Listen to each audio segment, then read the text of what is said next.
All right, we are live. Hey, yo, folks, and welcome to this new trial. This is a short trial. It is probably going to. Hello, Mr. Jingles. It is probably going to end Friday or Monday. And I understand why. Hello, Mr. Jingles. Yes, I know. No intro. I'm trying out this platform to stream from because StreamYard is and cost me a freaking fortune. Hello, folks. Hello. K-Bear's Mama, Special Benny Bros, Walter Waller, Nicola Maxwell, and all the others. Oh, Jesus Christ, Mr. Jingles. Don't boot me with your claws out. You know that. Oh, hello. So, yeah, but a bit of a warning. This case will test your ability to go by innocent until and unless proven guilty in a court of law and the presumption of innocence. It will test you to your absolute limit. This case where 8-year-old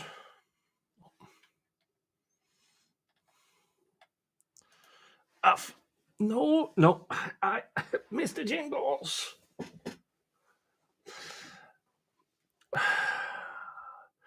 A Mary Hall, 8 years old,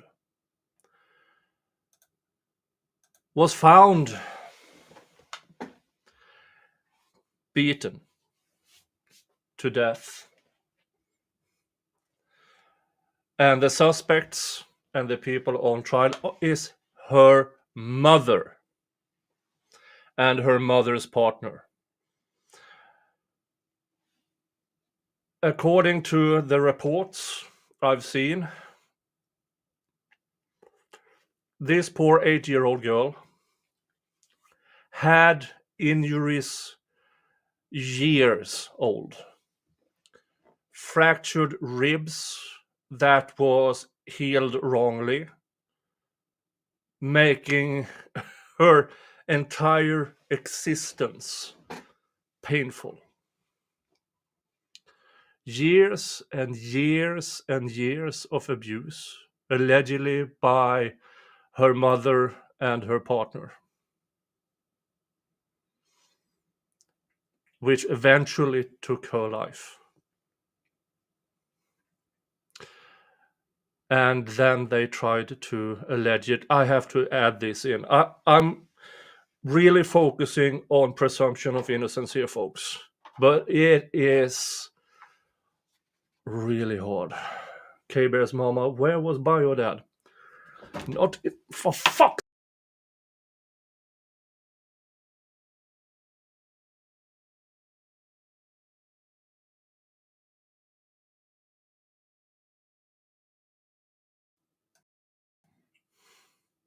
Hello again. Yeah. Mr. Jingles almost ended the stream. Almost ended it. Okay. Welcome to the show. Well, as I will say, yeah, the facts of this case are probably the worst I have ever covered. And I covered the Henry Dinkins trial. And I've checked in on other trials, but I chose to cover this trial because it tests my limits. I will not judge anybody for just saying, See you on the next try. So this is more for me. Hopefully you can join me in this trial of a trial. The trial of me resuming or keep this with a somewhat open mind. Somewhat open mind. And on top of that, sound is horrendous from the trial court because they didn't allow the pooled feed with law and crime zone cameras. They are only allowed to use the cameras that the court put in there and the microphones the court put in there. So yeah, KBS Mama asked what happened to that. Oh, she was found wrapped in garbage bags, beaten to death, and with old injuries that had healed, injuries that goes years back, broken ribs that was healed wrongly, that caused immense pain. It had to have been, because if, how do I explain? Say this is the rib. Let's say it's cracked there and it was healed like that.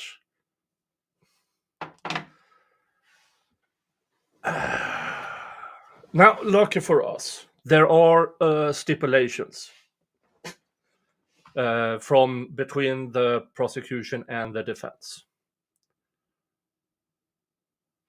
And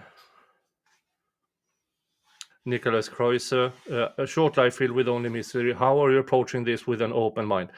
The reason is the mother and her partner are tried separately. And both will probably go with the defense of, I didn't do the final thing. So that is the evidence that the prosecution has to produce. So, but yeah, so it's going to test all of our limits, all of it. But so some of the positives in this is the judge. The judge, her jury instruction, short to the point. No flowery language. Boom, boom, boom, boom. And so that's... you're probably going to be really angry with the defense attorney. And here's the thing with... if this guy, when these defense attorneys are assigned this case, for them it's usually very easy. Protect the rights of the defendant, hold the prosecution to a high standard, and then move on to the next case. But you will be angry. I for a brief second during the defense opening statements, I went, oh really? Hi, darling. How do I like EV Max? This is the second time I tried the EV Max, and so far it's working. How's sound? That's the main issue. How is sound? Which microphone am I using, by the way? I am now... I'm using this one. The one that StreamYard says is broken. So you tell me if sound is okay. All right. let's get right into this. Again, I am using the free version, which means I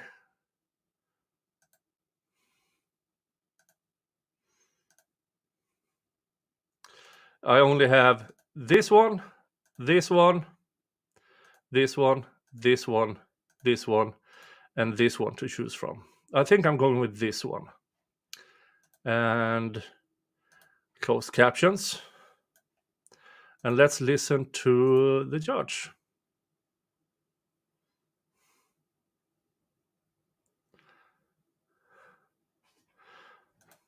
Impartial jurors deciding this case.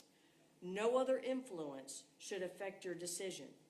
For that reason, you may not discuss this case with anyone, including family and friends, or let anyone discuss this case with you or around you, and this includes discussing or sharing information by email, texting, blogging, or any other form of social media, and that also means that you cannot discuss it with each other until actual deliberations begin.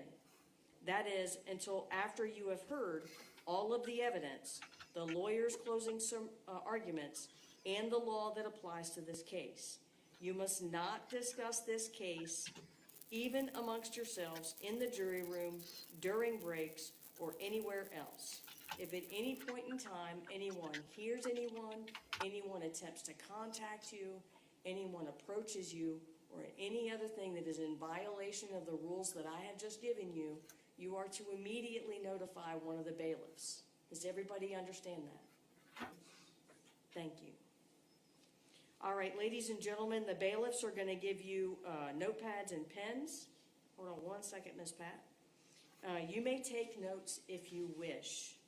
If you take notes, please do not let your note-taking distract you from paying full attention to the evidence and witnesses.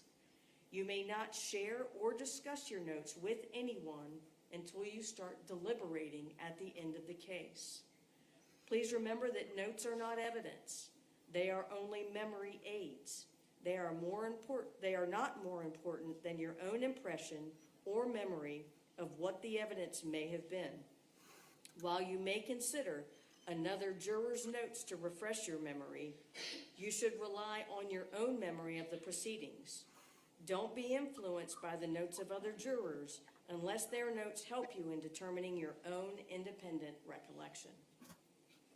Ladies and gentlemen, you will leave your notes here during breaks, lunches, when you go home at night.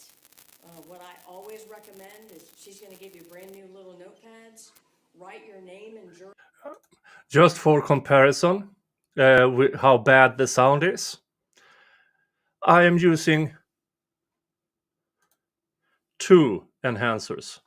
Enhancer for YouTube, which boosts 25%, and I am using it's called Sound Booster, which is currently at 600%.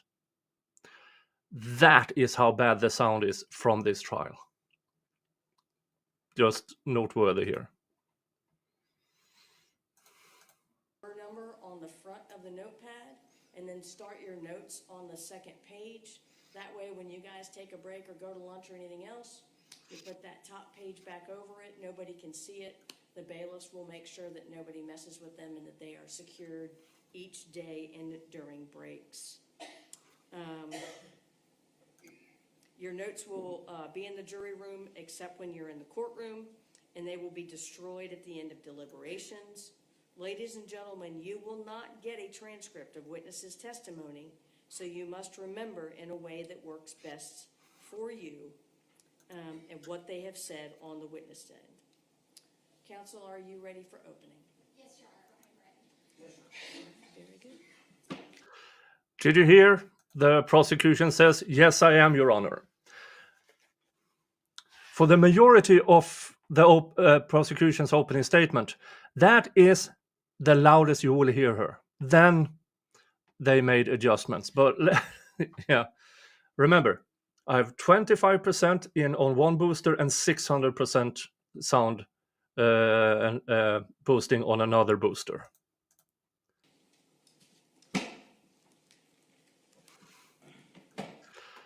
Now, they will play portions of a video. Yes, folks. The mother of the victim and the partner of the victim video recorded their abuse of the children. They are charged with 21 counts, 19 of them joint but 2 separately, of child neglect, child abuse, and murder. They are having separate trials. So this trial against Celeste Owens, that is the partner of the mother.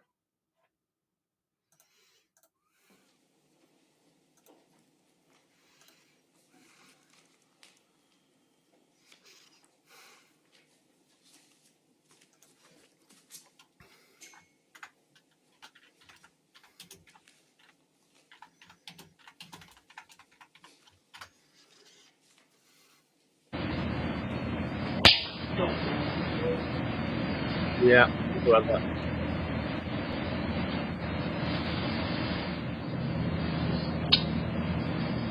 Yeah, well that as well. And that.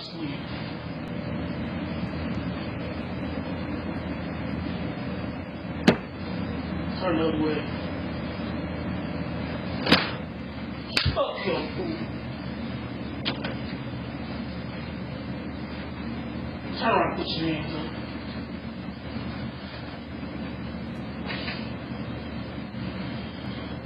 Yeah, both of them I said videotaped swallow the food the abuse. first, then take another bite because she dropping mashed potatoes everywhere. And tried to scoop out the carpet with a spoon. Then I said stop. She stopped and finally trying to keep going after I said stop. This is how she talks about the disabled child.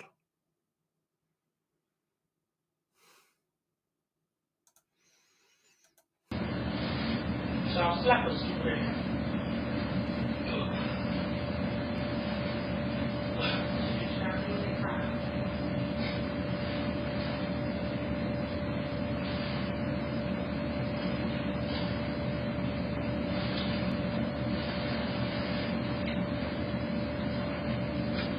Oh.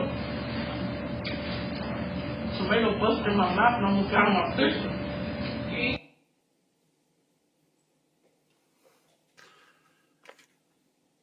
Ladies and gentlemen, what you just glimpsed is 90 seconds, just 90 seconds, of the life that 8-year-old Amari called her 6-year-old sister Zaire and their 5-year-old brother Jakari live in the care of this defendant.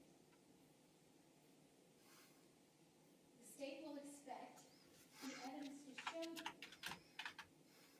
that the young child in the middle, who was slapped so hard that her head slammed back, is 8-year-old Amari Hall. Her brother Jakari, who's 5, I don't think this is a DP case.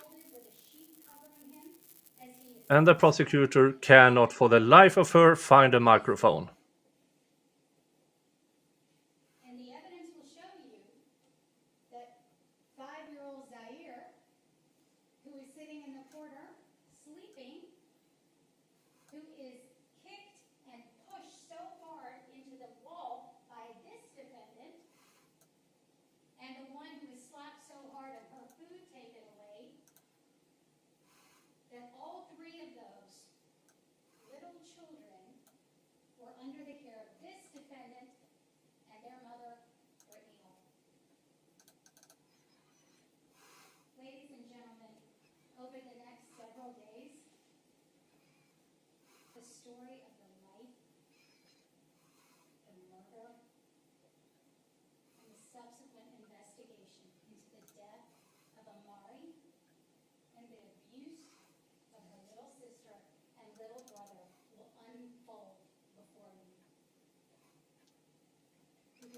unfold in the form of testimony, in the form of videos, in the form of photographs. And what you will learn is that 4 months after this video was made, Amari is dead. She is found naked, wrapped in garbage bags, and thrown into the woods. And the evidence will show by this defendant. This story begins on November 21st, 2021. The Gwinnett County Police Department receives a phone call from the mother, Brittany Hall, of the children. The same Brittany Hall who's also charged in this indictment, along with this defendant. You will learn that once the police arrive, they are told that Amari is missing. They are greeted by a very calm Celeste Owens and an equally calm Brittany Hall, who tell them that little Amari, they woke up and she's gone. They are all living in an extended stay hotel called a Hometown Studios, located off Jimmy Carter Boulevard. The police arrived at room 251. Small room, 2 beds, a little kitchenette, a bathroom, and that's it. That's where all 5 of them live. The police arrive, and they were told that the last time anybody saw Amari was around midnight. And then Brittany, her mom, wakes up, and Amari's gone. This defendant tells the police, oh, I left around midnight. My sister, Diamond Owens, picked me up. And then I got back around 4 or 5 in the morning. I went to bed, didn't notice anybody missing. I woke up to Brittany Hall, going outside, walking all around the complex, saying Amari's missing. And then we called the police. And here we are. They tell the police that little Amari is autistic. And they provide a photograph. Except the photograph is when Amari was much, much younger. You will learn. And at this point, every resource of the Gwinnett County Police Department descends onto the hometown studios. There's helicopters, there are canine officers, there are dogs, there are civilians looking, there are police officers, they are walking on foot, they are looking inside cars, they're looking behind dumpsters. The chief of police calls in officers from every single precinct in Gwinnett County to find Amari. They go to every single door of the hometown suites and look, and they don't find Amari because she's not there. There's an incident command that's set up. Civilians are helping, law enforcement officers are looking. And at some point, the officers on scene decide, we got to do something else. It's November, it's cold, Amari's missing, we've got to find her. The Special Victims Unit of the Gwinnett County Police Department arrives. You will hear from them, you will hear what they do. Detective Sorensen is a lead detective at that point. You will hear him tell you that he arrives to fairly calm defendant and Brittany Owen, who tell him, yeah, Amari never does this. She's homeschooled. We work from home. They never go anywhere. We never go anywhere. Just go to the store. The detective is trying to create a timeline because time is of the essence. They've got to find this little girl. They can't get it straight. They can't get their story straight. So after 6 hours of searching and not finding anything, the detectives bring in this defendant, Brittany Hall, and the 2 children who are in that hotel room, Zaire and Jakari, back to the Gwinnett County Police Headquarters where this defendant then begins to speak to the detective there. She tells them she has no idea where Amari is. She doesn't know anything about where you can find her. She tells the detectives that Amari would wet her bed and that she had all kinds of behavior problems and she was autistic. But you'll hear from Amari's grandmother, Mrs. Wright, who will tell you that all 3 children lived with her at some point not much further before this, and those problems never existed. That Amari was in kindergarten, she was in school, those problems never existed. That she didn't even know she was autistic. This defendant tells the detectives at that time, yeah, I was one of the caregivers. I would watch her. It was just me and Brittany the whole time. The kids call me daddy. got homeschooled, they were homeschooled, they were always with us. I don't know where she is. I don't know where she is. And she tells them, yeah, I was with my sister, Diamond. She picked me up at midnight. I was with her all night long. Well, what she doesn't know is the Gwinnett County Police Department's a little bit smarter. So they go back and they find out that this defendant was being very untruthful and was never with her sister. Was never picked up by her sister, and you'll hear from her sister as well. The evidence will show you that she lied. The police have also gotten a hold of this defendant's phone, along with the phone of Brittany Hall. They asked for the phones, it's procedure. They gave the phones to both the officers. The officers, while they're speaking to Celeste, are diligently working to get into the phone, to get the information on the phone to see if they can help. It will help find Amari, because remember, the only thing they cared about, the evidence will show, would be finding Amari. What they also see is Zaire and Jakari were covered in bruises, marks, scars, scabs. You'll see those photographs taken of Jakari and Zaire at the police station that night. You'll hear Closed captions are having a hard time with the volume that low, and I've boosted it 25% on one booster and 600% on another. Celeste Hall is then charged with false statements, because they know that she lied to them about where she was the night before. Then they find in her phone just a glimpse of what you'd see, because unfortunately, these are not the only videos in that phone. There are a total of 15 videos that you will see in this trial. And they are this defendant and Brittany Hall together, individually beating these children. And that is why Brittany Hall's name is also on this indictment. But we are here today for this defendant. They also found a search history on the phone. That search history would show the searches that this defendant looked up on the internet on November 19th. 2 days before, she reported Amari missing.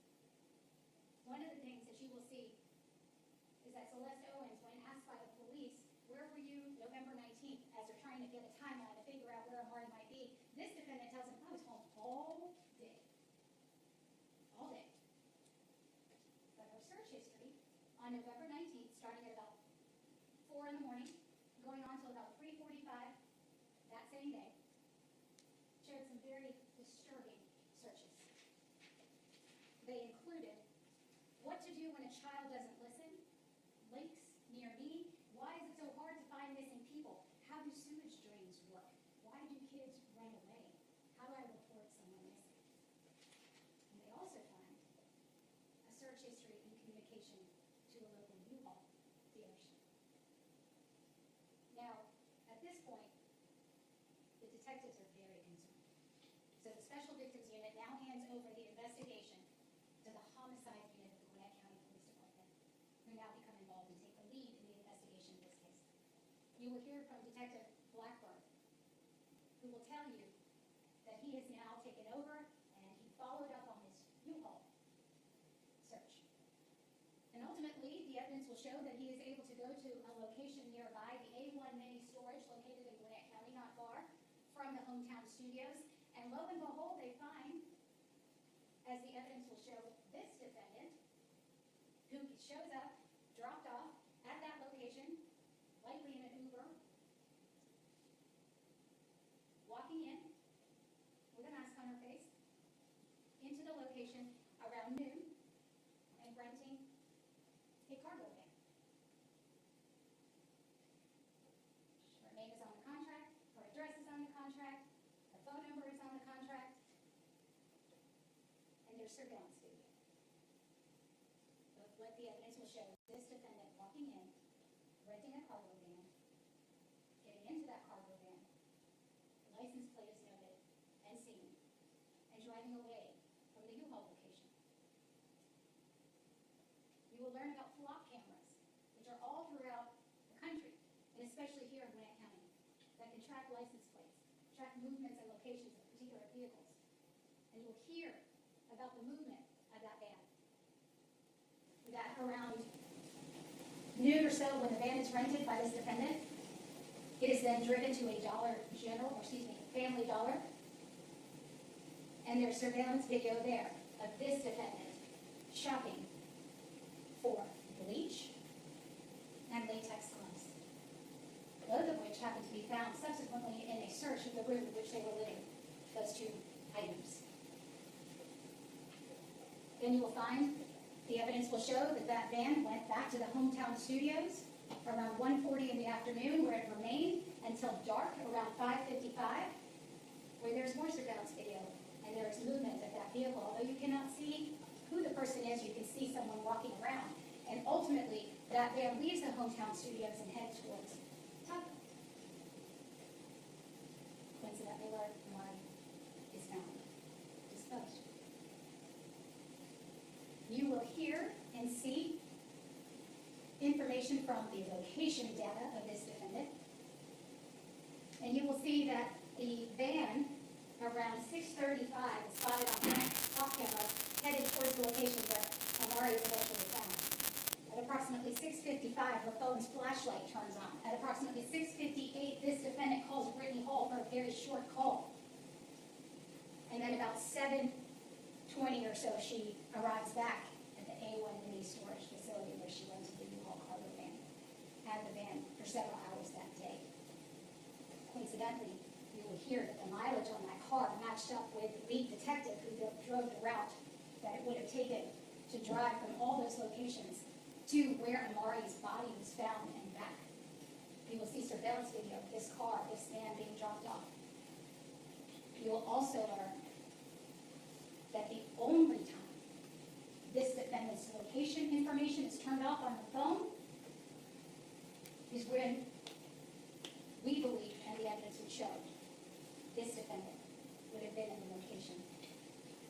The van would have been in the location where Amari was found. Brittany Hall, who is the mother of these children, eventually tells detectives that she thinks she knows where Amari's body is and takes them to the location. They are unable to find Amari that night and trusting a case search. But the detectives were not ready to give up. So on November 23rd, the next morning, 2 detectives go back out and they find Amari. They find her body in the garbage bags. On the side of the road, animals have begun to eat the parts of her. You will hear from Dr. Downs. He is a medical examiner. And he will tell you about Amari's broken body. Dozens and dozens and dozens of injuries and scars and marks and fractures. Her lacerated liver. He will tell you about her. Ladies and gentlemen, there are many, many counts on this bill of indictment. But ultimately, it revolves around the death and murder of Amari. The count of malice murder charges both this defendant and Brittany Hall together. All the counts charge them together. You will learn, ladies and gentlemen, that it took 2 people to kill Amari. It took 2 people to cover up Amari's murder. It took 1 person to dump her body in the woods, we will learn. It took 2 people to beat Jakari and to beat Zaire. And that's why, in this bill of indictment, they are charged as parties to a crime. That means people together who work together to accomplish the crime. And it doesn't matter, the evidence will show who delivered a fatal blow, who didn't, because you will find, Dr. Downs, the medical examiner, will tell you that Amari suffered from battered child syndrome. There's a series of different injuries that ultimately led to her death. And Yes, folks, battered child syndrome. She had been abused for so long, so severe, that finally her body just gave up.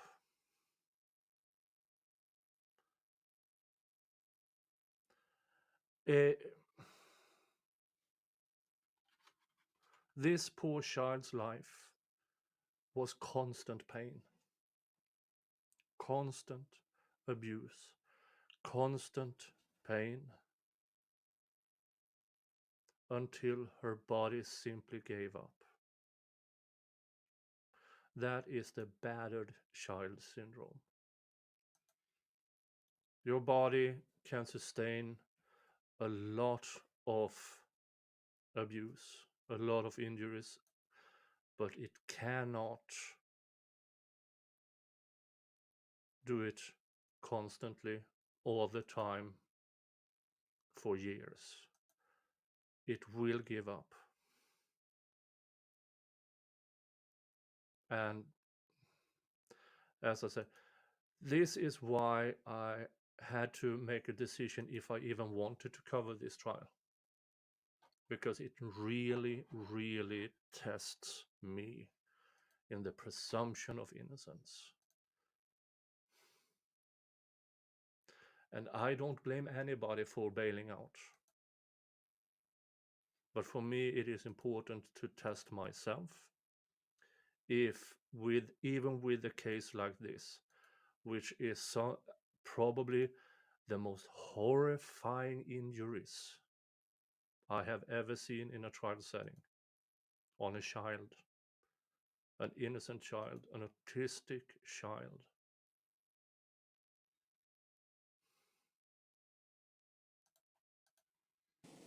She weighed 54 pounds. She was malnourished. And you'll hear that from Dr. Benson. I wish this was a story, and that this was the story of an honest mother, of life and the investigation, but it's the reality that you will see over the next many days. And ladies and gentlemen, I ask you to pay attention, because sometimes the truth is right before your eyes. Sometimes the truth is right there, crystal clear. And the evidence will show, through the testimony of the witnesses, through the photographs, through the battered body of the home, that this defendant is guilty of every single count in which she is charged, which is 20 out of the 21 counts in this indictment. Thank you.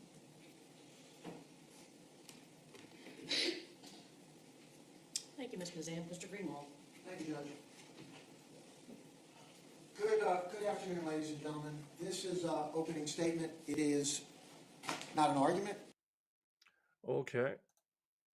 Here comes the defense attorney. Remember, he is appointed, and his job here is to protect the defendant's rights and hold the state to their burden. Some of the things he is going to say will make you angry. But in order to, here's the thing, folks. We have to protect the rights of the worst in order to also be able to protect the rights of people who we believe are innocent. This is the test, folks. It's not telling you what to do. It is letting you know what we expect the evidence to be in the case. We expect the evidence in this case to conclude sometime on Friday, let's say Tuesday. So opening statements is sort of a roadmap of what we expect the evidence to be. We do not expect that there will be evidence, specific evidence, that my client, Celeste Owens, killed Amari. They're both blamed for it, and you will ultimately have the indictment that was read to you, that has been referred to, out with you ultimately when you go out and deliberate the case. And you'll actually see the 21 counts in the indictment, wherein they're both charged in 19 of them together. Because I submit to you, there will not be specific evidence in this case that pinpoints that my client delivered the fatal blow or blows to Amari. Now, that is the defense here. That the prosecution, according to the defense, cannot pinpoint to this defendant that she specifically caused the immediate death of the victim.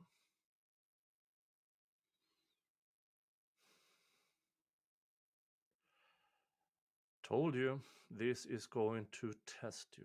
Now, don't blame the defense attorney. He basically has nothing else to work with. And he has to argue for his defendant. Protect her rights, hold the state to their burden.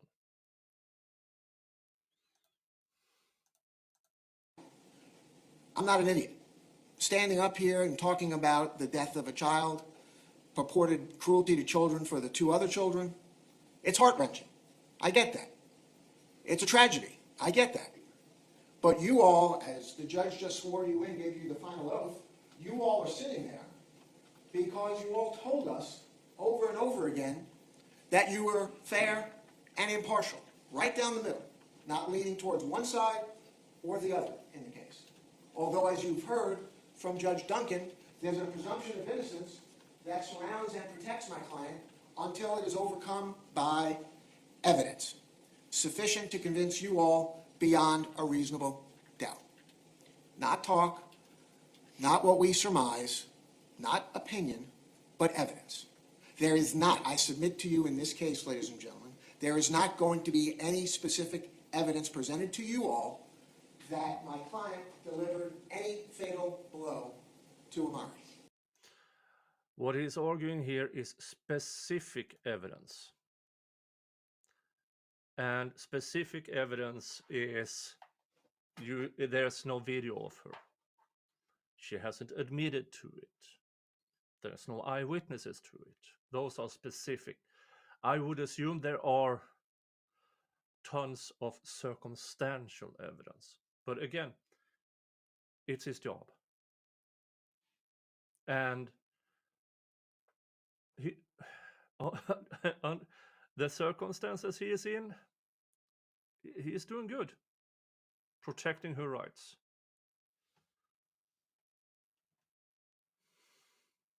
And we have to protect the worst people's rights. Fire Pixie, is there husband or boyfriend involved?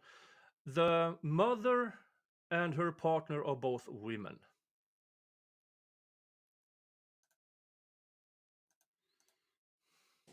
Now, the charges are broken up, and I know they were read to you. You don't have them in front of you. You don't have the indictment. But counts 1 through 4 deal with the allegations of murder and felony murder. And Ms. Mazam is right. They're both charged. Brittany Hall, and you want to use the word mother as it pertains to Brittany Hall, who was my client's, we expect the evidence to be, girlfriend at the time. But we expect the evidence to be she, not Celeste, was their primary caregiver. Mom, Brittany Hall, who's not here, not on trial, but her name is going to be all over the place. These are her 3 children. She's indicted in this case. She's charged individually and as a party to the crime, purportedly with Celeste, of killing her own daughter.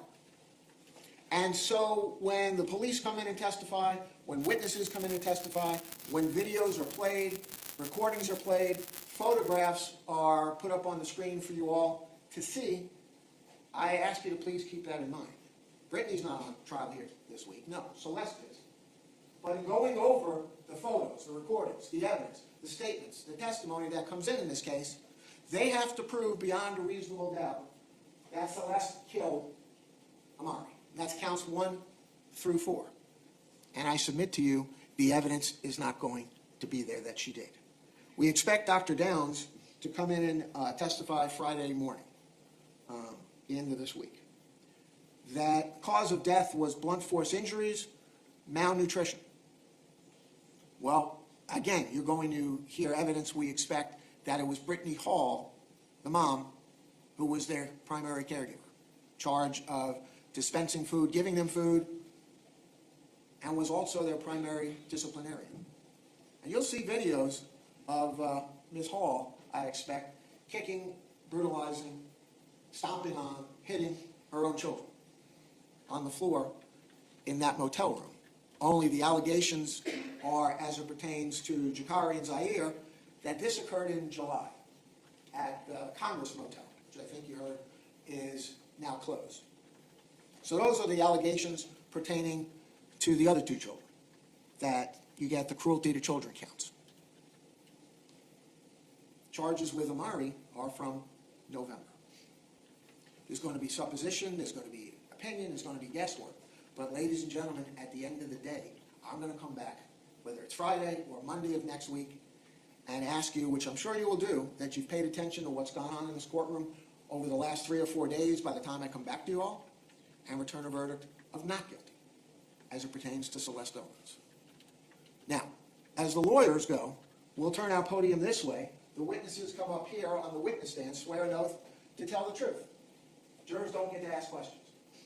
So it's our job as the lawyers, yes, we're advocates for our side, but we have to ask those questions that we perceive are obviously relevant and that you want to know the answers to. So at the end of the case, when we come back before you in what's called closing arguments, we can state our positions based upon the answers to those questions that we pose to them and the evidence in the case. When I come back, I'm going to ask you to hold the state to their burden of proof beyond a reasonable doubt, return a verdict of not guilty. Thank you. Thank you, Mr. Greenwell. All right, just stay ready to call its first witness. Yes, Judge. I think we did discuss potential stipulation. Yeah.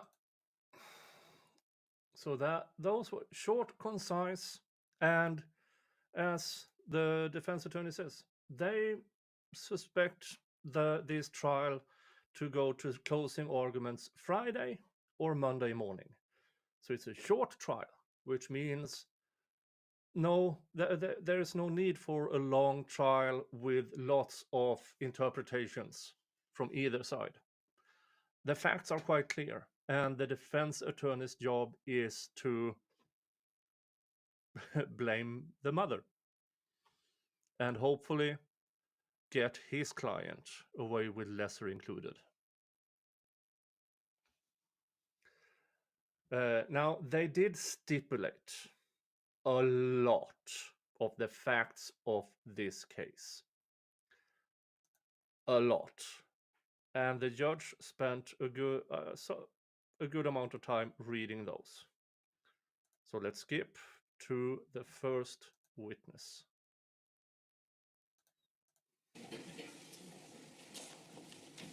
Good afternoon. Good afternoon.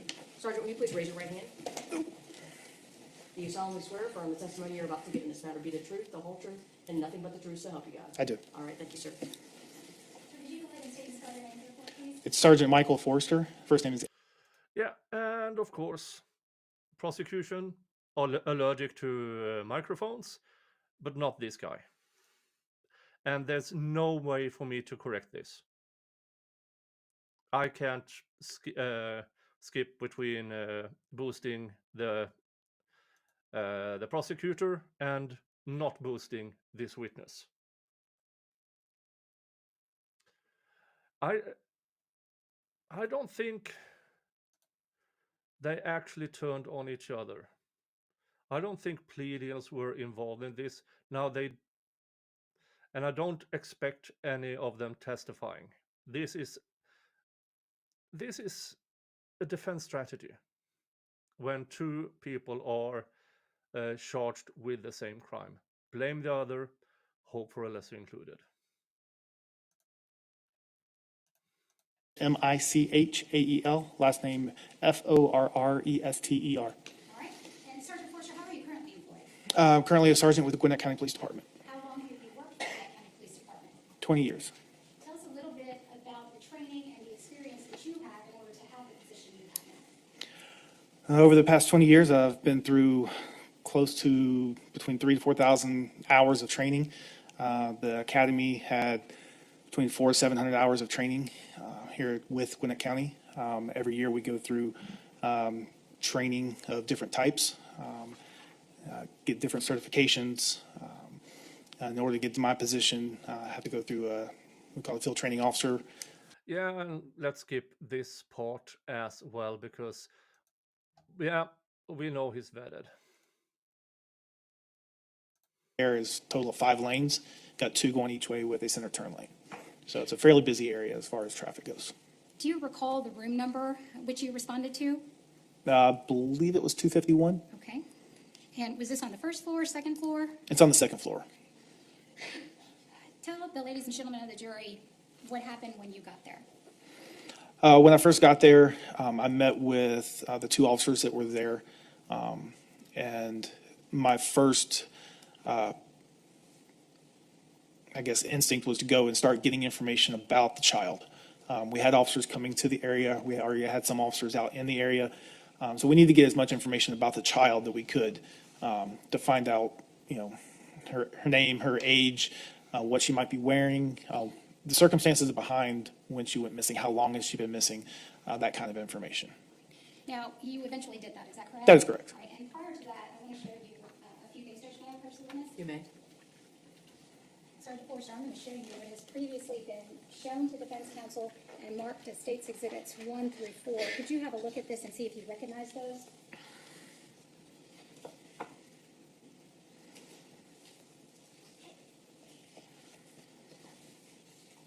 Turn on the- Yes.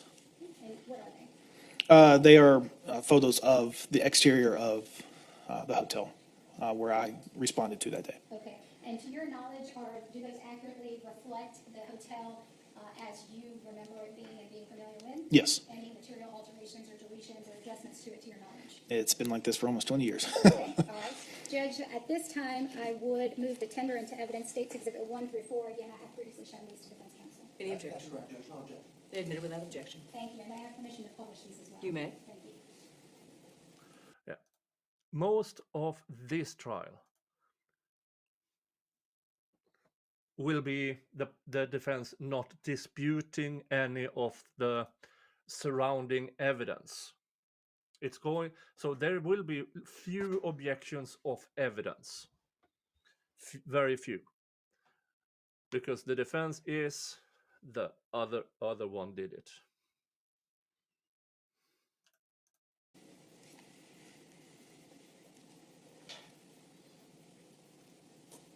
All right, Sergeant Forrester, I am going to show you what has been previously marked as State's Exhibit 1, 2, 3, and 4, but we'll start with State's Exhibit number 1. Please describe to the jury what it is that State's Exhibit 1 is showing.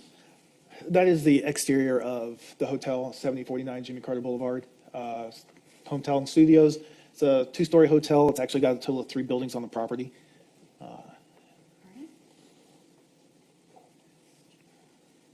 I'm going to show you State's Exhibit number 2. Do you recall, what is it that we're looking at here? So that's just a little cut through to the walkway, and then behind that light brown beige wall there is the staircase that goes to the second level. All right, and I have State's Exhibit number 3, as well as going into State's Exhibit 4. What is it that we are seeing here? So that was the staircase leading to the second level. Make a right, and the door all the way to the right of that picture is 251. Is that the door with the yellow tape over it? Yes, it is.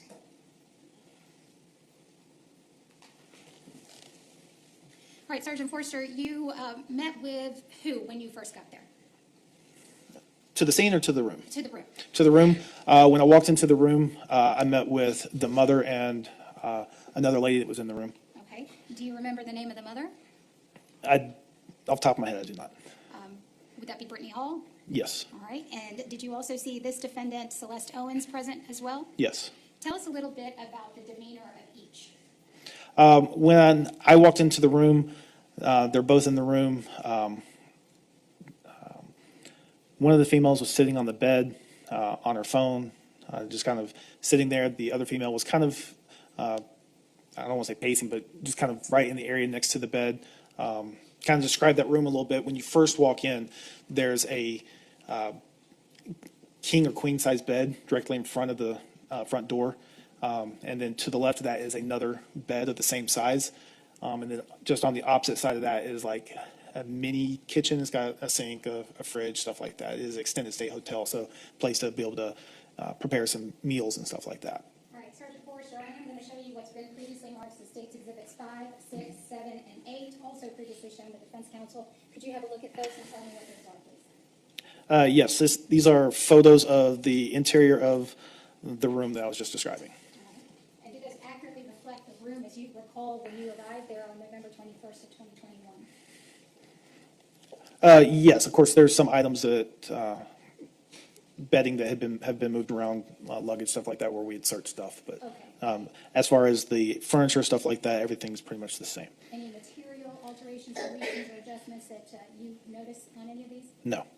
Judge, at this time, I would move to tender into evidence State's Exhibits 5, 6, 7, and 8, again previously shown to defense counsel.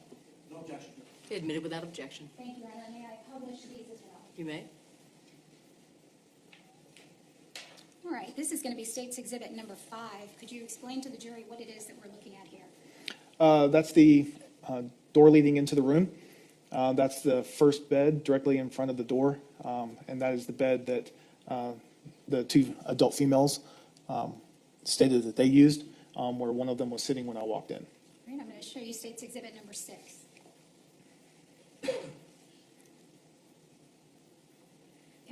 Is this just a wider Yes, vantage point? it's the bed on the right is that first bed when you first come in. The bed to the left, when I got there, there was two other children sleeping in that bed. One to the far left, one to the far right, with a vacant spot in the middle. Sorry.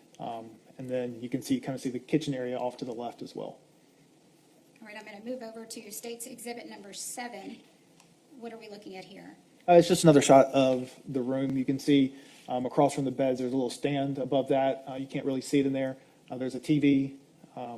Just on the other side of that wall, there's a rod that for your hanging clothes and stuff like that as well. And finally, State's Exhibit number 8. Yes, that's basically, that's the second bed that was in the pictures, and then the little kitchenette area, and then that doorway leads to a bathroom. And is that the entirety of the room? Yes. There's nothing else? There's no balcony or anything else No. there? Is there one exit in and one, or I guess one entrance in, one exit out? Correct. Just one door? Just one door. And what information did you get about Amari? Tell us what you were told. We start off with by asking if we don't know at the time, is it male, female, age, name, are there any medical conditions that we need to know about during this time? Yes, folks, these two charged, the mother and her partner, both claimed that the kid was missing, which is one of the charges, the attempt to conceal the crime.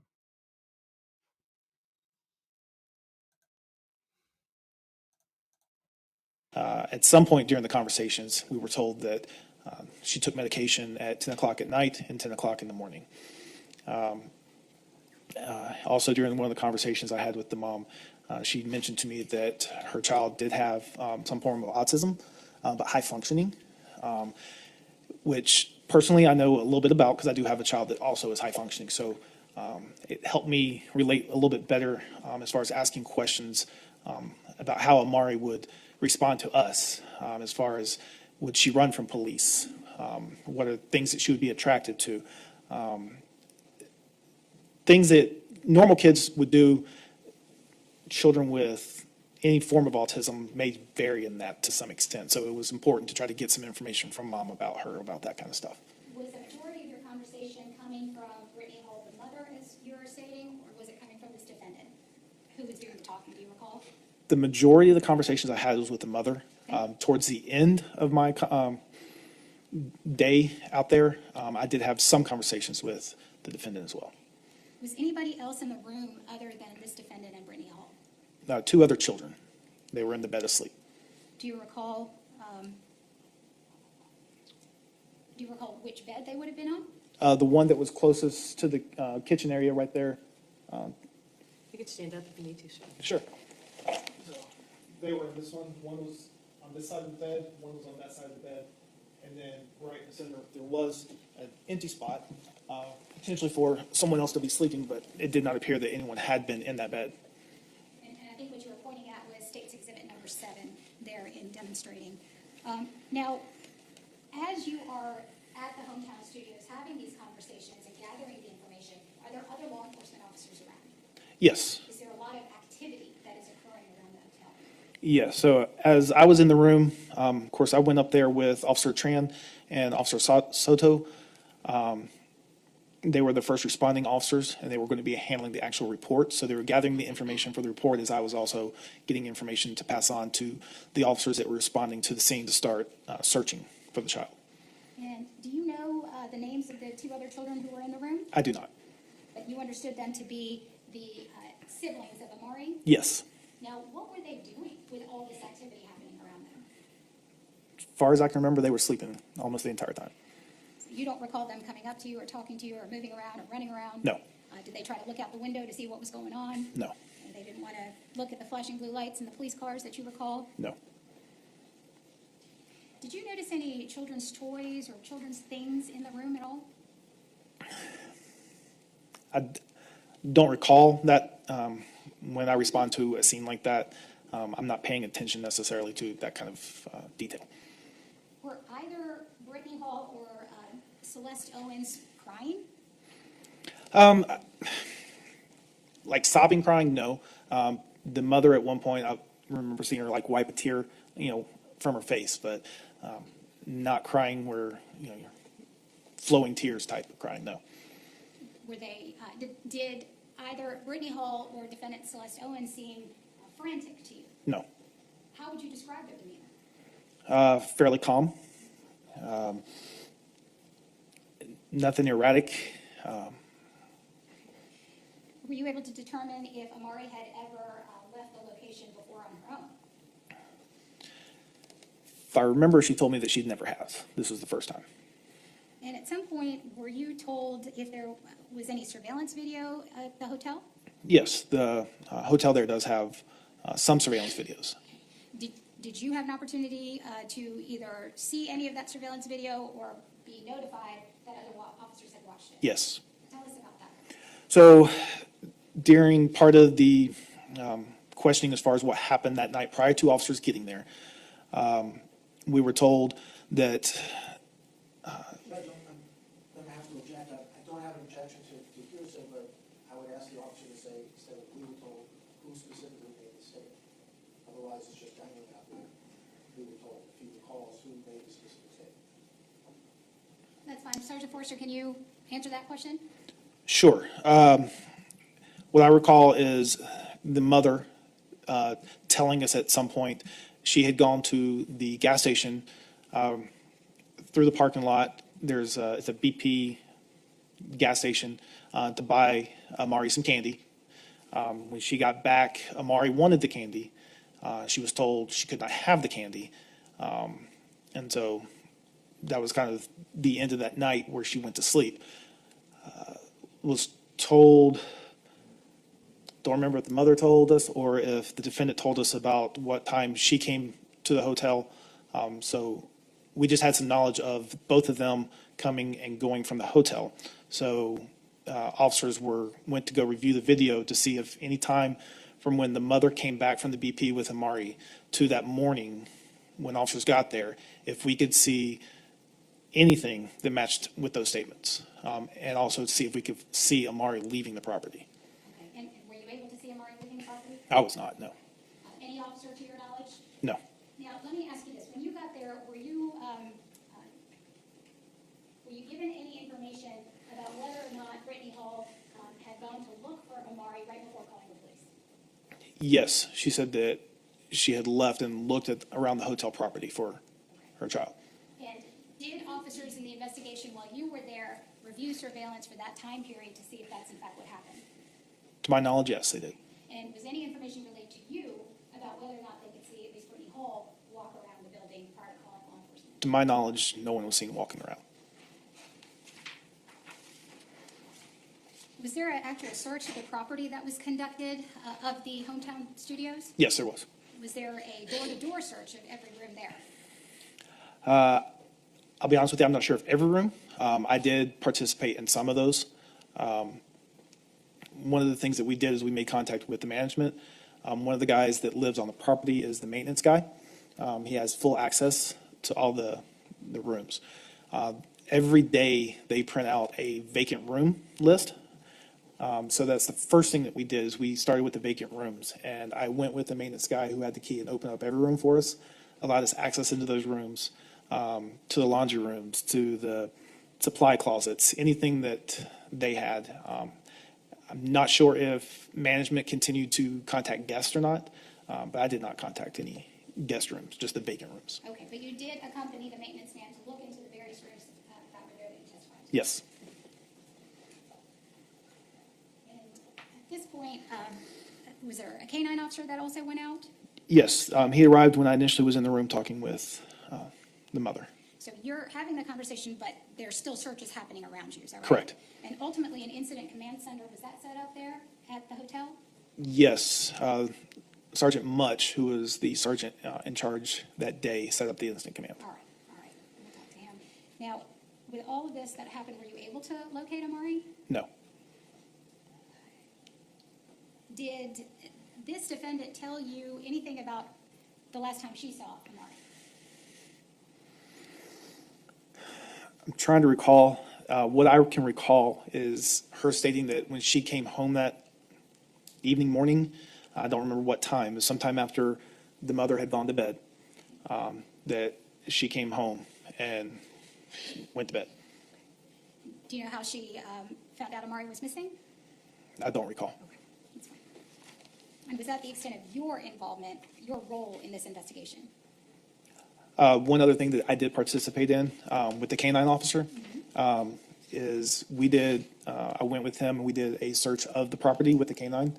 Okay. We looked in every vehicle through the windows.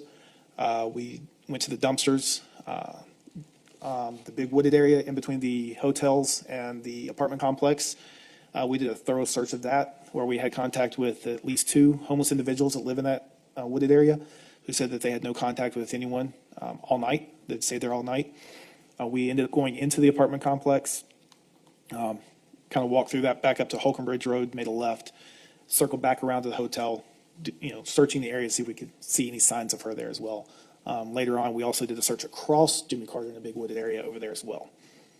The Hometown Studios, is that located here in Gwinnett County, Georgia? It is. I think that's all the questions I have for you right now. I'll hand you over to Mr. Greenwald. Good afternoon, Sergeant Forrester. How are you, sir? Good, sir. Just a couple of brief questions. So the hotel room that you went into had All 2 right, beds, right? cross-examination. You did not make note, and obviously when you're entering a room, not only are you potentially looking for the missing child, but you're looking for potentially evidence of the crime, obviously. At that time, we were looking for a missing child. But as a trained police officer, I assume you would have made note if you had seen blood droplets or blood smeared on the floor, on the wall, correct? Not necessarily. In this particular case, you did not note any, right? Correct. I did not see any.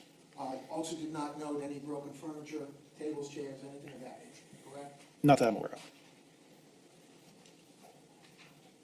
And I understand when you went in the room, your primary focus was in regards to finding a missing child, but based upon your training as a police officer and all your years of training and having been in investigations, you did not note any evidence of any type of struggle that had gone on in that room, correct?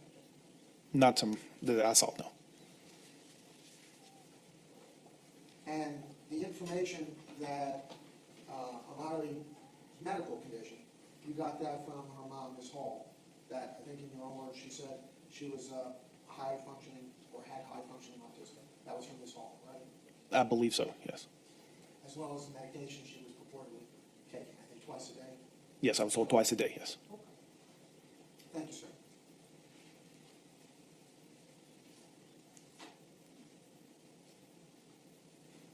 Any redirect? No, Your Honor. May the witness be excused? Yes, Your Honor. No objection. All right, thank you, Sergeant. You're excused. Thank you, ma'am. Yeah. responding officer from when they reported her missing. Nothing weird, strange. No need to State ready to call next witness. Yes, Your Honor, we are. no need for the prosecution to go all flowery and everything. Clear cut case. This is how you recognize a good case. The absolute counterpart to the YSL trial. They don't need to put somebody up there to enhance somebody else's testimony. They go up there, they testify, they answer, they leave the stand. That is what's good with this trial. Now, the case in itself, horrifyingly bad. Horrifying. Folks, this is probably the nicest part of this trial. They will go into the more details in this trial. Luckily, it's a 3, maybe 4-day trial. This part of the trial. This is the mother's partner who is charged here.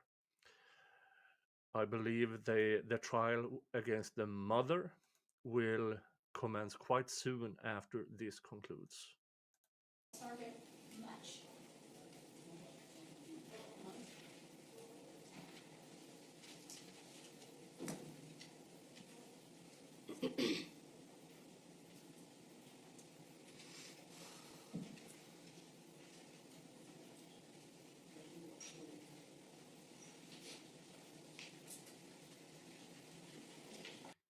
About to give me the truth. Could you, Sergeant Much, tell us how you are currently employed? I'm employed with the Gwinnett County Police Department as a And skipping the CV part because it's not necessary. when I first arrived, from what I recall, another officer or two had already made contact with the individual in the hotel room.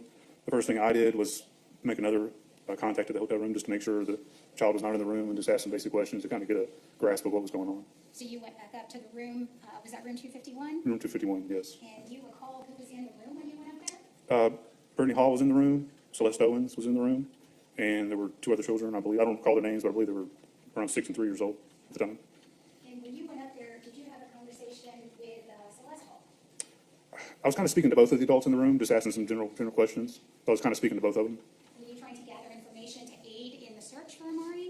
Yeah, I wanted to get a grasp on her, physical, mental state, just any information that might indicate where she may have gone or who she may have left with or when to go see, just anything that might help us find her. Were you provided with a description of Amari? Yes. Do you recall what the description was? A black female, approximate height and weight, and then some clothing description. I don't recall the exact clothing description, but we was given a clothing description. Now, at some point, was what's called a BOLO or be on the lookout generated? Yes.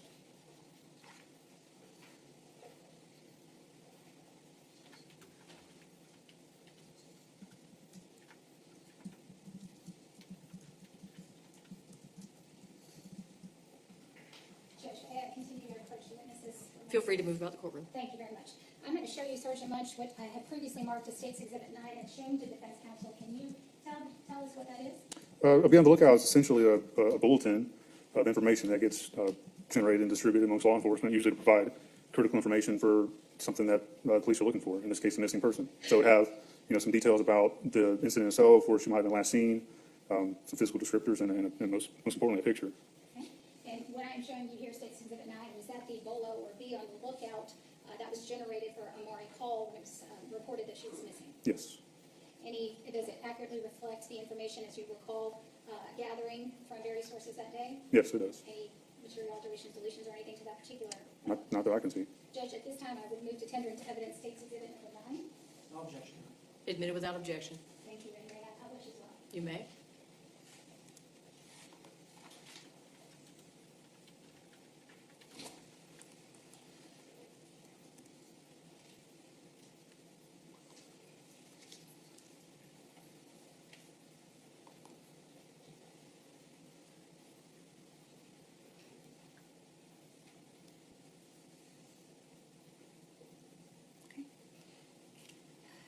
Sergeant Munch, the information that is on here, what kind of information is it?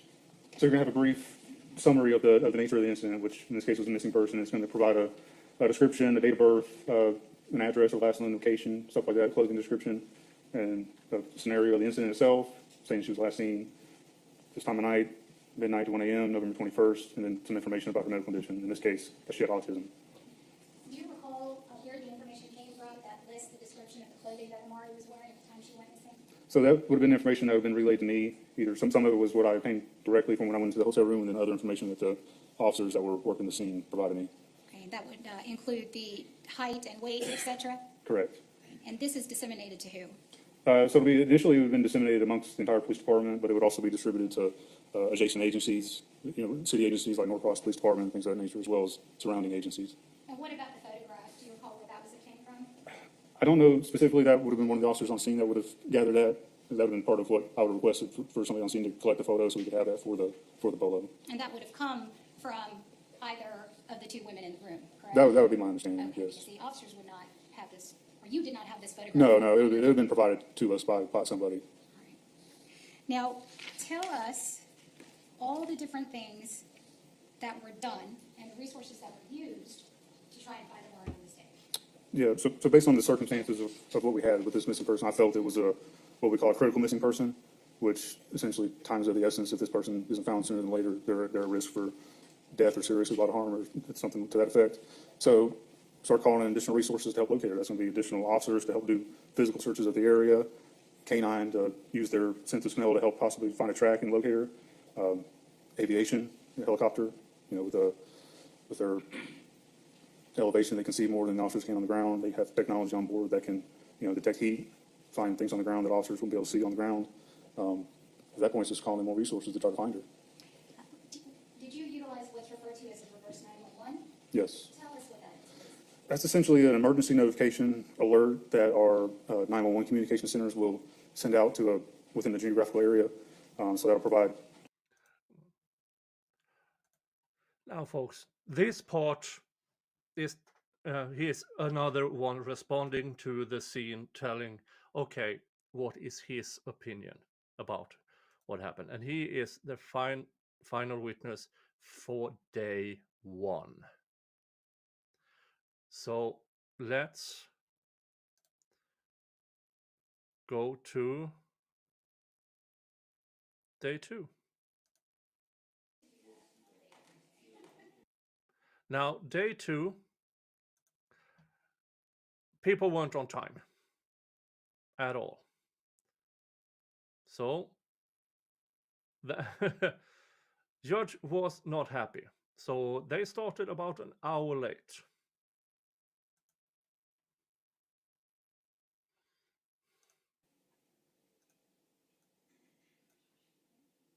And I actually have not seen, but I do believe that You may. that the other children testified. I'm not going to show that because for me that is one of the most unnecessary things in. It's not necessary to have the kids testify. You have the videos. You can have an expert psychologist testifying. This I don't like. This practice of having kids on the stand, I'm completely against, because this is re-traumatizing for the kids. They don't need this. I'm a big supporter of appointed attorneys for kids in a trial setting who can protect their rights. It should be done. But I also know that it's a cost many jurisdictions cannot afford.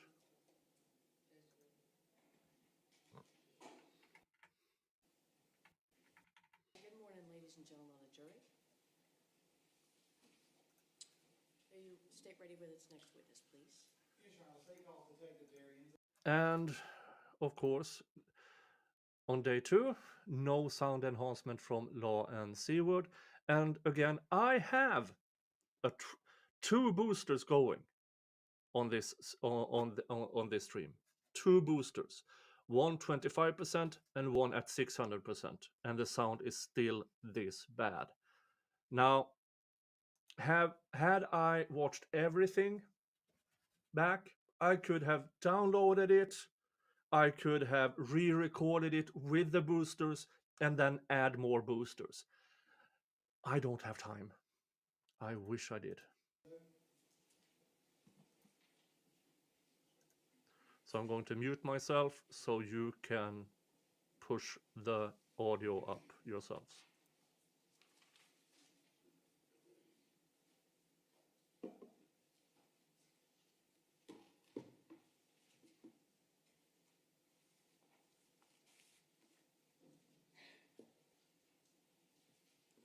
Playing also in 1.25 speed, because this is a recap.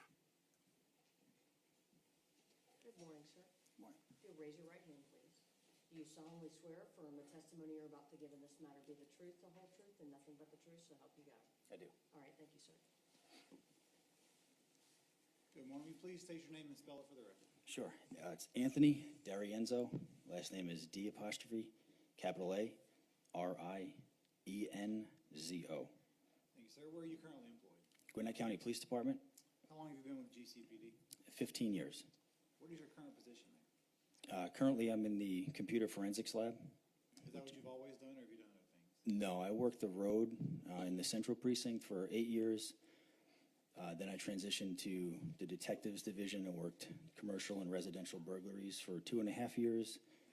While I was in burglary, I got certified on cell phones, and then I transitioned over to the computer lab. In your current role in the computer forensic lab, what are your job responsibilities?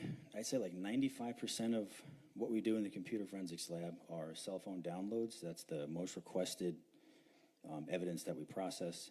We also process computers or anything that's digital in nature. So digital video recorders or hard drives, little thumb drives you use, or the little micro SD cards you put into your phone or your camera, stuff like that. So if it's digital, we process it, but the majority of what I do is cell phones. What type of education and training did you receive to be a police officer? Went through Gwinnett County, they had their police academy, which is governed by Georgia Post, the Georgia Peace Officers. Just a side note here. You all seen when I do the StreamYard thing, and all of a sudden you get the world of Doom buffering. Nothing with EVMux. And usually I have to do a lot of things to avoid that.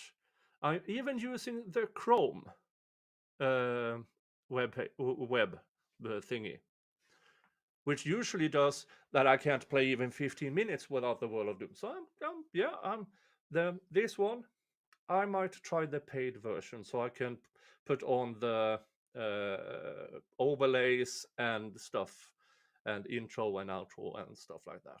Because the paid version of this app is 1/3 of what StreamYard is charging currently. And that StreamYard is... I hope StreamYard corrects itself before they go bankrupt. Because if they continue with the garbage they're doing now, I wouldn't be surprised if they are folding within a year. Standards and Training Council. Got my basic mandate through Georgia Post, and then we don't need his worked my way up to an CV. advanced certificate. What that is if you take a phone. Are you able to see settings changes that may have been made in a phone when you did the... Your Honor, this time the state moves to tender State's Exhibits 10 through 19 into evidence. No objection. States Exhibits 10 through 19 admitted without objection. May I publish State's Exhibits 10 through 19, Your Honor? You may. I'm going to throw these up on the TV behind you there. And we're just gonna go through them one by one and have you tell us what we're looking at.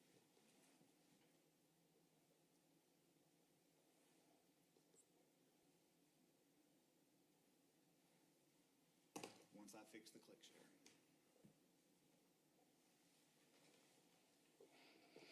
Thank you.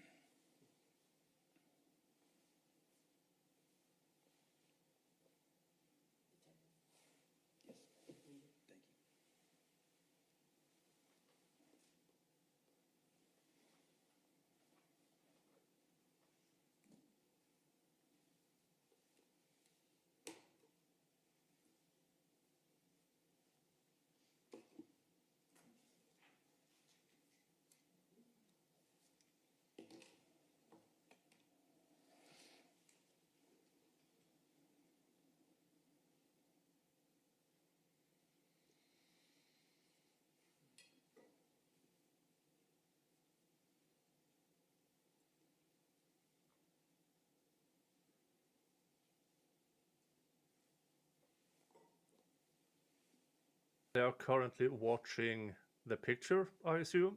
That was on the phone. That is being shown to the jury. New plan, can you switch us to the HDMI input? I can try. Or they try to, at least.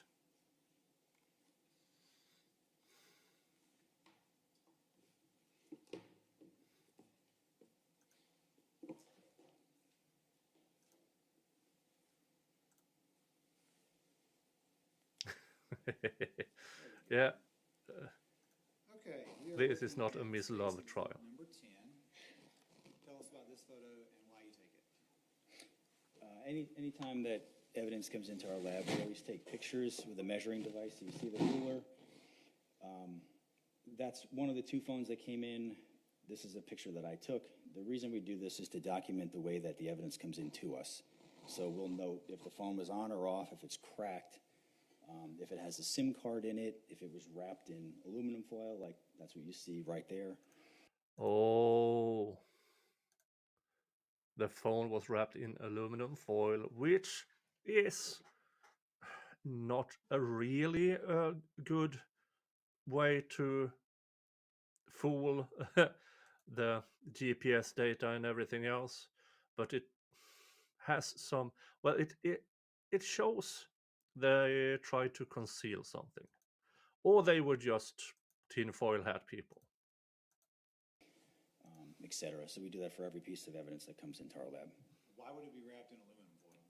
The aluminum foil acts as a Faraday type device. You may have heard of them. It's anything that shields a device from cellular communication.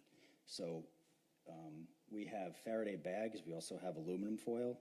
Aluminum foil, if you wrap it well enough, does just as good a job of shielding a phone from interacting with the cellular network. This is State's 11.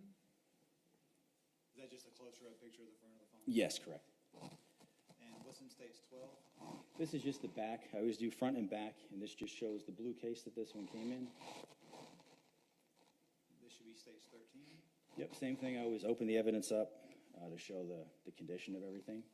All right, and what are we seeing in State's 14? So right here, you'll see that's the SIM card. And then right here, this is the SIM tray. So this ejects from the side of the phone. And then the significance of this picture right here, as you can tell right here, this is the IMEI number. Let me see if I can zoom in on that real quick.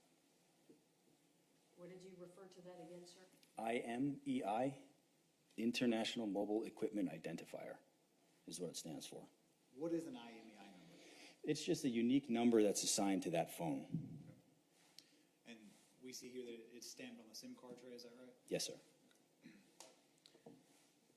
Are IMEI numbers unique to each individual phone? They are. Now this would be State's Exhibit 15. What are we seeing here? Same thing. This is the second phone that came into the lab. Same thing. It's the measuring device. That's the area that I took the pictures at. There's the phone with the front shown, and then there's the aluminum foil. State's Exhibit 16, picture of the front of the phone. Yes, sir. State's Exhibit 17. This is just the back, just indicating the case that it came in. And State's 18. Same thing. take it out of the case to show the condition. Sometimes we see phones come in that the back is very cracked or damaged in nature.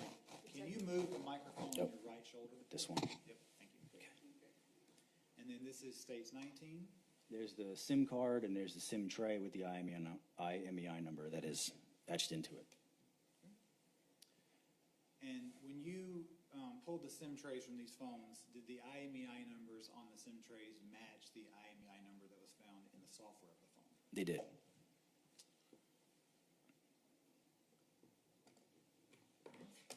Was a search warrant obtained for these two phones? Yes, sir.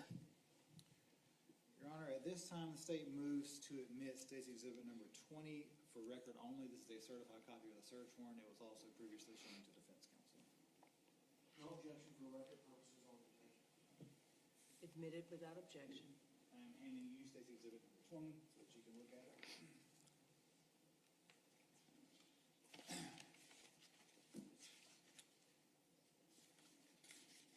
All right. Is that the search warrant that was obtained in this case for these two cell phones? Yes, sir, it was. And were you able to perform extractions on these phones? Yes. What software did you use to do the extractions in this case? Both phones were hooked up to Gray Key. Gray Key gets the data off the phone, and then it is processed with the Celebrite tool called Physical Analyzer. What type of extraction did you do on these phones? For both phones, it's known as a full file system extraction. Does that mean you were able to get everything off the phone? Yes, everything that's usable in an investigation. Once you do an extraction, what do you do with the data that you pulled off the phone? So once we get the raw data, it's parsed with that tool, Celebrite Physical Analyzer. I generate what's known as a Celebrite reader file. The reader file is what's usable by an investigator. I just make sure that the data wasn't corrupted at any point. Computers, they mess up sometimes, so we just make sure everything transferred the way that it should have. And once I'm satisfied that the reader file is there in its true form and hasn't been corrupted, we'll move that data over to a drive for the detective that requested it. Like a flash drive? Yes, sir. Is that what you did in this case? Yes.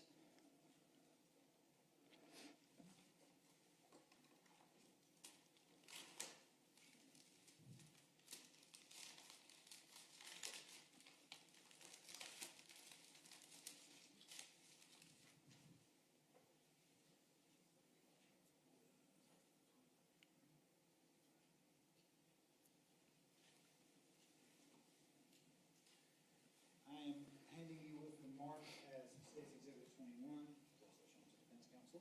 Okay. Do you recognize State's Exhibit number 21? Yes, sir, I do. What is that? This is the contents of that Celebrite reader file that I mentioned. This is something that I put both of those on this drive and then signed for it. And did you review that drive before today? Yes, sir. Is the data contained on that flash drive a fair and accurate copy of the data you extracted from the phones? Yes, it is. Has it been altered in any way? No. Your Honor, this time the state moves to tender State's Exhibit number 21 into evidence. No objection, Your Honor. Admitted without objection.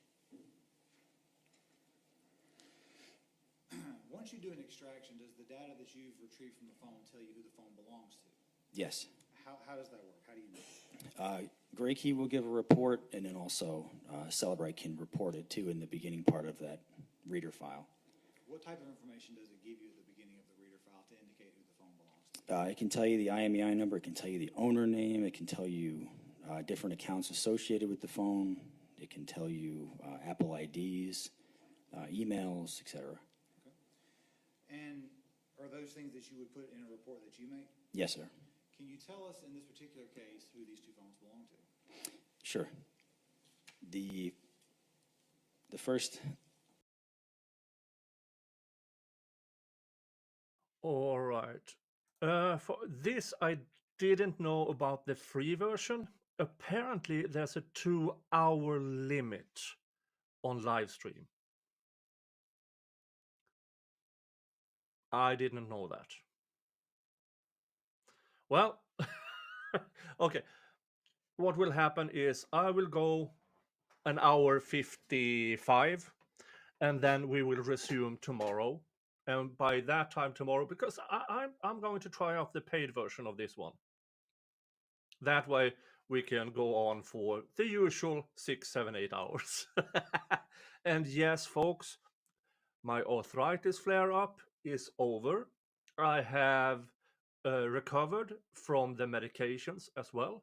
So good as new. Well, depending on what you claim is new, is new. And yeah, the picture is crystal clear. And this, by the way, is still at the 720p the 720. I don't know how they get it this crisp, but I'm really liking it. So yeah, tomorrow, which means okay, another 20 minutes or so, and then we will resume tomorrow. Okay, folks? Let's continue. States Exhibit 10 through 14, those pictures, the IMEI number that ends in 4139 was Celeste Owens' phone. That's the one with the blue case. And then the second phone, States Exhibits 15 through 19, the phone that was in the black case with the IMEI that ends in 8850 was Brittany Hall's phone. And did you create a report detailing your involvement in this case? Yes, I did.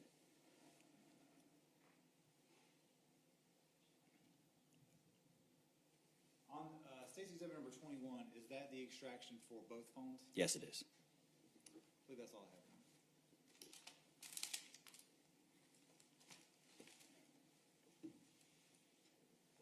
Mr. Green. Thank you, Judge. Good morning, Detective DeRenzo. How are you, sir? Good morning, sir. I'm well. How are you? Doing well, doing well. Just a couple of follow-up questions, sir. You mentioned file being corrupted, or the word corrupted. Can you elaborate on what you meant by that? Sometimes if something interrupts a computer's process, you can have like if that reader file was corrupted, it wouldn't open. So if the process goes according to plan, or the physical analyzer generates the reader file correctly, and you open it and you can verify the data is there, then you know it's not corrupted.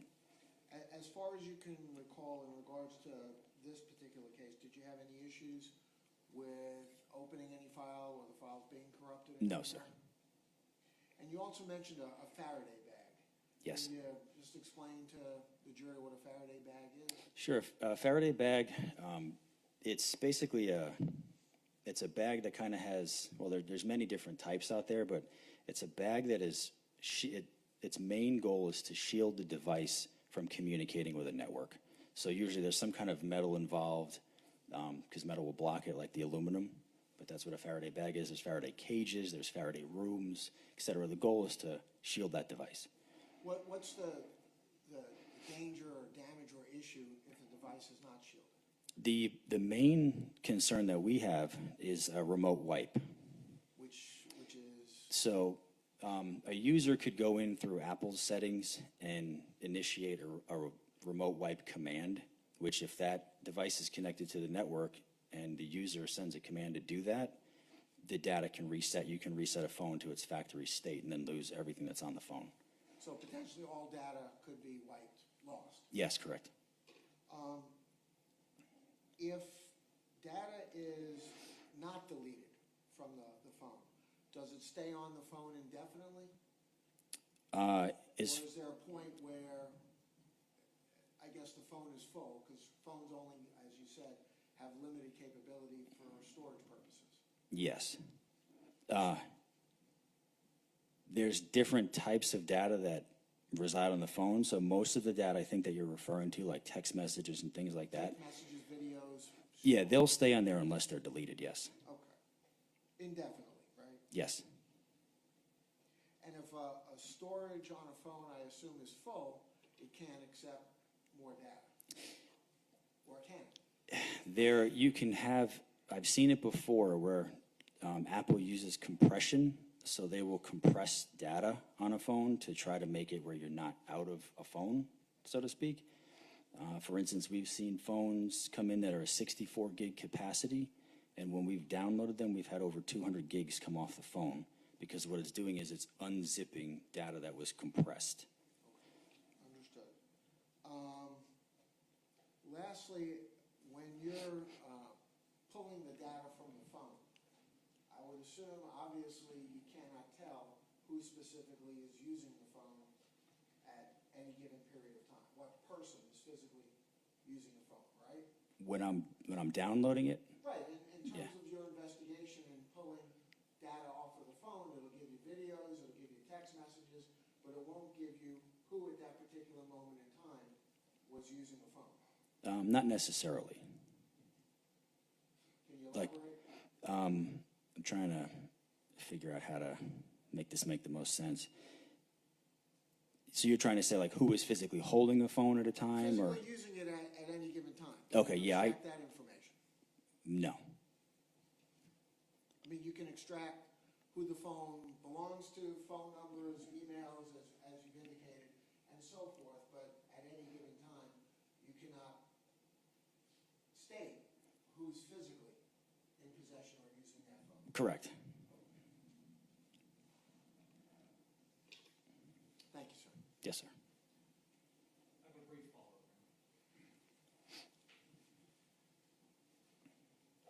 When you do the extractions and you put them on the flash drive there, you said it's the extraction for both phones, right? Yes, Are they separated?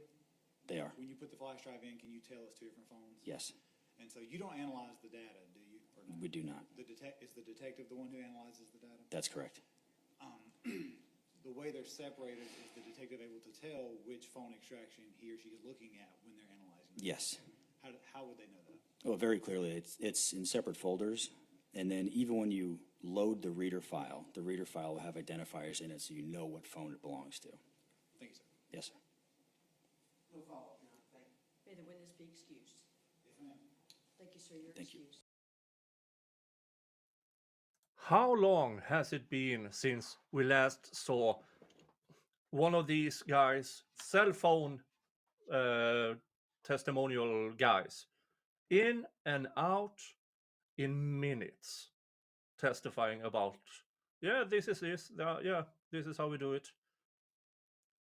I have, well, of course, for the past year, more than a year and a half, I've been covering the YSL trial, where if this would have been that trial, we would have been listening to this guy, this poor fellow, for 2 days. But here, basic facts. Yes, I'm who I say I am. Yes, I've been working with this. Yes, my CV is good. This is how we did it. Da da da da da. Done. Over. Out. This, folks, is how you know the prosecution has a good case. There's no need to embellish anything. Just get the people out up on the stand, let them testify, let them talk, and this is how trials are supposed to be. Yeah, Fiery Pixley, I agree. Aren't they supposed to try to impeach them and then put them in jail? Well, apparently, not in this trial. Oh, okay. Let me just check how long the next witness is going to be there. Oh, not long. Okay.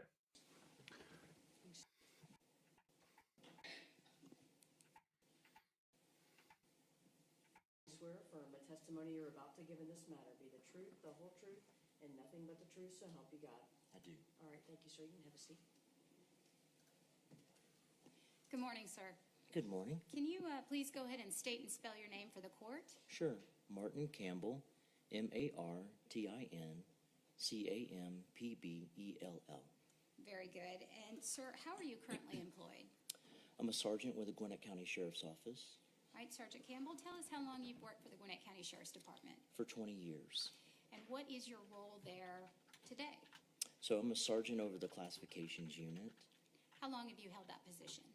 since February 5th of 2022. Now, the Classifications Division at the Gwinnett County Sheriff's Office, what is that? What do they do? So classifications is a process of, Sergeant, can I interrupt you? Sure. Ask you to pull that second mic over close to your This ear? one? Yes. okay, You're just a little soft-spoken, so I want to have both. I'm sorry, dealing with some congestion this morning. No worries. Thank you. Yes, sir. So classifications is a process of gathering information such as someone's height, weight, gender, their race, using that information plus other factors to help determine where someone's going to be housed. All right, so these are individuals who are currently, who at some point are being housed at the Gwinnett County Detention Center? Yes, ma'am. Now, this information, how is it helpful to you all? So that information is helpful in identifying them as well as administrative reasons that we would need that information for housing. Okay, and is this done for every single individual who comes into the Gwinnett County Detention Center? Yes, Male or female? male or female. Tell us a little bit about how individuals are numerically classified for purposes of identification. So when someone comes in, they're assigned a specific and unique ID number Okay. that's only given to just them. And are those numbers auto-generated? Yes, they are auto-generated by the computer system that we have. Are any two individuals at the detention center given the exact same number? No. Now, when you, in your role as a classifications at the detention center, are you able to review the book-in numbers or the identification numbers associated with the people there? Yes.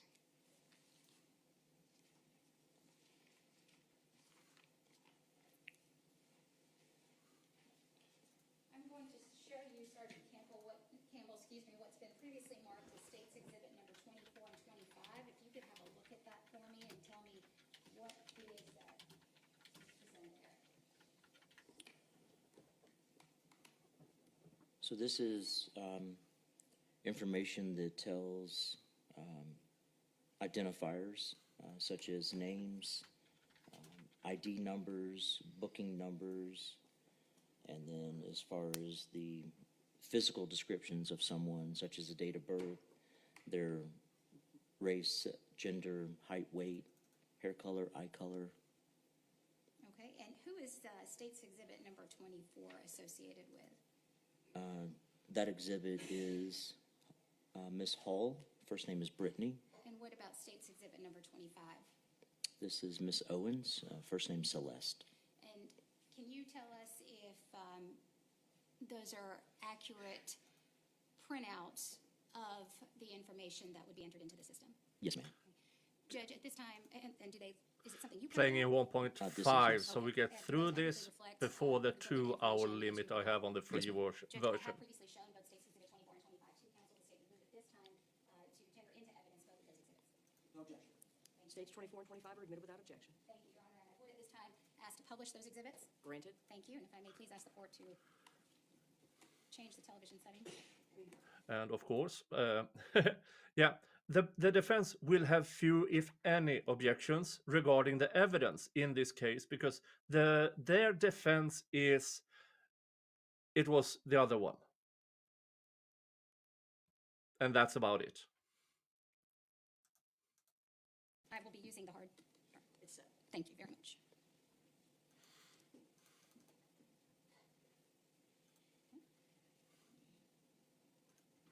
All right, we are looking here at State's Exhibit number 24.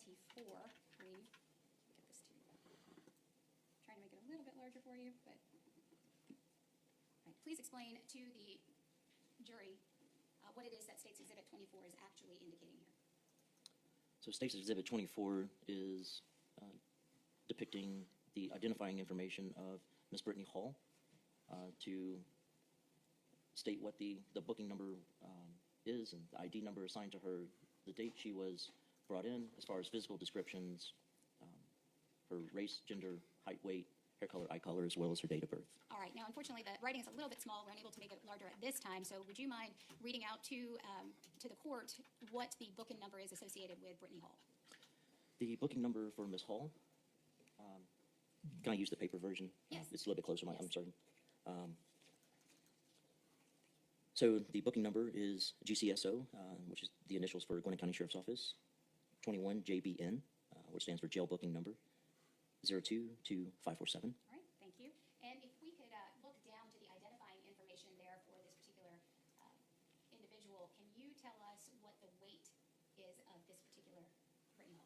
On November 22nd, 2021, the weight is 295. I'm going to show you State's Exhibit number 25, and I'll ask you the same information. Who is this for, and what is the booking number associated here? State's Exhibit 25 is the information for Ms. Owens. And I'm sorry, you said just indicate the weight? Oh, for now, if you could tell me what the booking number is? Okay, I'm sorry. GCSO 21 JBN 022460. And there's obviously a photograph as well that is associated with the individual named Celeste Owens, correct? Correct. Right. Now, is there also a weight associated with Celeste Owens? On November 21st of 2021, the weight was 231. Thank you. Now, I do want to ask you, Sergeant Campbell, how is the weight actually calculated there at the detention center? So we do use, when someone comes in, we do use information such that's obtained from someone's driver's license. It's an approximate weight. So this information is usually provided to us from the arresting officer. Okay. And is there a scale that you verify the weight at that time? There is no scale. So if someone verbally gives information on their driver's license or at the time that they come in, then it's sort of like the honor system, is that right? Correct. Now, are there photographs that are also taken of tattoos on an individual? There are photographs taken. Tell us about that process. So when someone comes in, there are photographs taken. And then at a later date, there's also photographs taken as part of the classification process. Now, what is, again, the purpose of the photographs of tattoos being taken? More so just to document the identifying information, that being the tattoo. Is it fair to say this information that you're gathering is really for the purpose of identifying individuals so that there's no confusion between people? Correct. With the information that you gather, which includes all that you talked about as well as the photographs of the tattoos, what is done with that information? So we upload the information onto a secure database that's for our use, for jail investigations use, gang investigations use. It's an internal database? It is. Is it a secure database? It is secure. Or what is the name of the database? It's a drive on the computers Okay. that only certain people have permissions. And do you have permission to access that drive? I do. And are you familiar with the way that drive works as well? Yes. Have you input information to it or uploaded information to it? Yes. And do you routinely, as part of your job, access that information also? Yes. And that information is housed and kept within that database for the purposes of the detention center only? Yes. Now, the photographs of the tattoos that you indicated, is every individual who comes into the detention center at some point, are their tattoos or body markings photographed and documented? Yes. I'm going to ask you to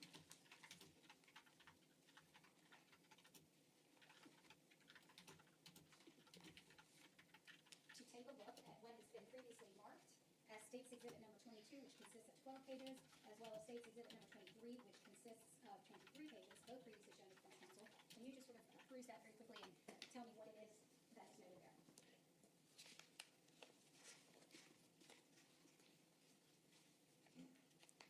State's Exhibit 22 is pictures that were taken of Ms. Owens showing her tattoos.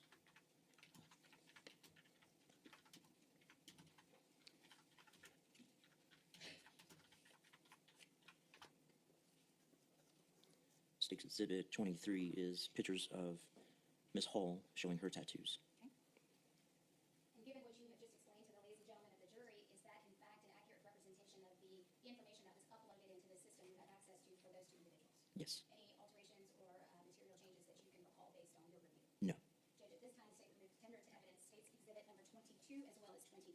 I have shown this to them. And I'm seeing the judge, yes, ma'am, no objection. Admitted without objection. Thank you. Judge, may I have permission to publish those as well? You may. Thank you.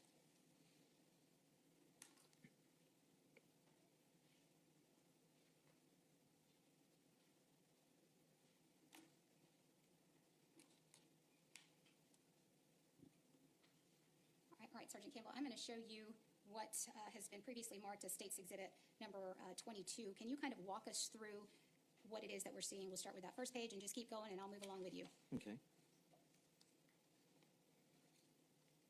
If we can, that first page there with the photograph. Okay, Is yes. that again, you can just talk us briefly through what it is that we're looking at. So this was a picture of Ms. Owens when she was brought in, as well as, I'm sorry, her name, her booking number, her ID number, and the date and time. And I'm going to move along here, and I'll just keep going. If you can just show us what we're looking at here. Okay. So these are comparison pictures The top picture represents the picture that was taken when she was brought in, and the bottom picture represents the picture that was taken when she was classified. Okay, so it's not necessarily on the same day, is that correct? Correct. Right. So these are just various different markings on the body of Celeste Owens that were photographed by the detention center? Yes, ma'am. Okay. And it says here that's the right cheek, so there is a notification put on there by the individual indicating what part of the body that the tattoo is located on? Yes. And moving on, these are additional photographs, is that correct? Correct. So again, the top is initially taken, and then there's a subsequent photograph that is taken for purposes of classification. Yes. And these are, as we're going through these, I'm looking at this photograph here that you can see on your screen as part of State's Exhibit number 22 that also denotes that this is something that is classified as a koi fish on the left forearm inside. Who comes up with what it might be? Sometimes it's asked upon for the person that actually has the tattoo that came in. To identify. To identify. Okay. And All right. And then, again, the same two comparison photographs. So are females photographs taken by other females and male photographs taken by male, I guess, sheriff's workers? Yes, ma'am. Okay. And let me ask you, as we continue through these photographs, these are all associated only with Celeste Owens, correct? Yes, correct. Okay. Now, these photographs are of the face and the hands for the most part. What if there are no tattoos on specific parts of the body? So when we're checking someone, classifications is going to get into a little bit more detail than the initial pictures taken when they're first brought in. We get closer underneath clothing, not the intimate areas, but when we're checking someone, we're asking them to take off their shirt, and we're checking the back and the shoulders and the stomach and the legs. And so if there's not a tattoo on a particular part of the body, we don't photograph it. So in this case, if there are no tattoos of Celeste Owens' legs or the back of her legs, would that note to you that there were no tattoos on those parts of Celeste Owens' body? Yes. And if there were, there would have been a photograph taken and compared here. Correct. Right, I'm going to take you over to State's Exhibit number 23, and I'll come back up, I'm sorry. All right, and who is this profile for? This profile is for Miss Hall. Okay. I'm sorry, this is doing funny things, so I'm going to just go back up to the top. And this is for Brittany Hall, and you were able to tell that it's for Brittany Hall based, again, on the bookend information and number as well as a photograph? Yes, ma'am. All right, and I'm going to go through those. So these are the specific different markings that are found, again, in comparison on Brittany Hall. Is that right? That is correct. Okay. And so, again, as is noted here, you can see the various different parts that there are tattoos. So I'm looking specifically here at the left leg, which does show a tattoo there. So this would obviously mean that Brittany Hall had tattoos on her legs, right? Yes, ma'am. Whereas you indicated that Celeste Owens did not. Yes, ma'am.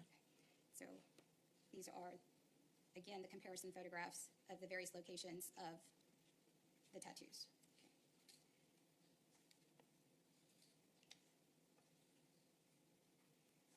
Is there a reason that the photographs are not all taken on the same day?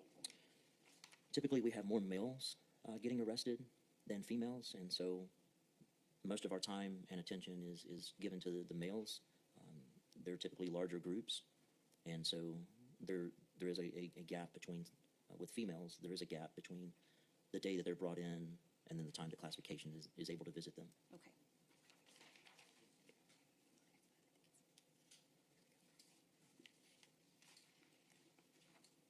All right, I think that's all the questions I have for you, Sergeant Campbell, right now.